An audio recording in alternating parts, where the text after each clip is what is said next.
palalang ay David. Inutusan siya ng kanyang tatay na si Jesse nang magdala ng pagkain sa mga kapatid niyang lalabas sa gera. Narinig ni David ang mahamon ng kalaban. Nakitang to isang higante.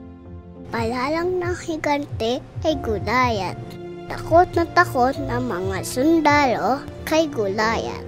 Pero hindi natakot si David. Sinabi niya sa hari na siya makikilaban sa higante kahit na bata pa lang siya. Hindi siya natakot kahit mas malaki at mas malakas sa kanyang higante dahil alam niyang kasama niyang Diyos. Kumuha si David ng limang makikinis na bato at Tuwing kailan ba ako lumalaban? Pag alam kong panalo ako?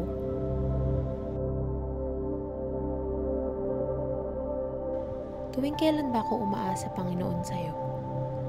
Kapag may mas malaking premyo? Tuwing kailan ako katanggap-tanggap?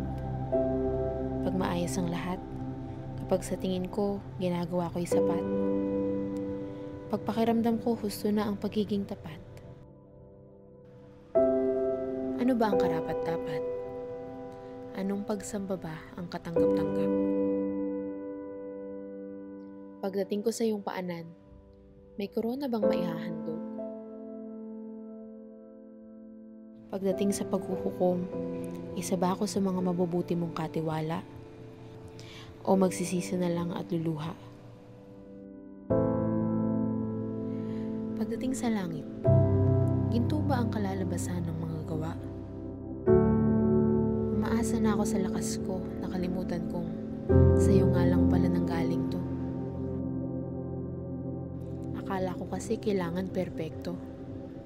Nga pala, kailangan mo lang yung sincero, yung totoo, yung ako. Hindi ka maluluwalhati ng malakas. Ikaw ang Diyos na pinakamalakas sa lahat. Di mo kailangan ng matalino. Ikaw ang pasimula at ang dulo. Hindi mo kailangan ng baluti o ng tabak.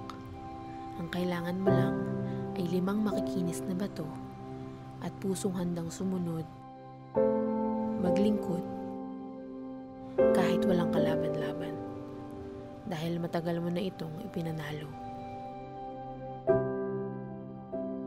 Mambigay kayo sa Panginoon ng kaluwalhatian ukol sa kanyang palalang.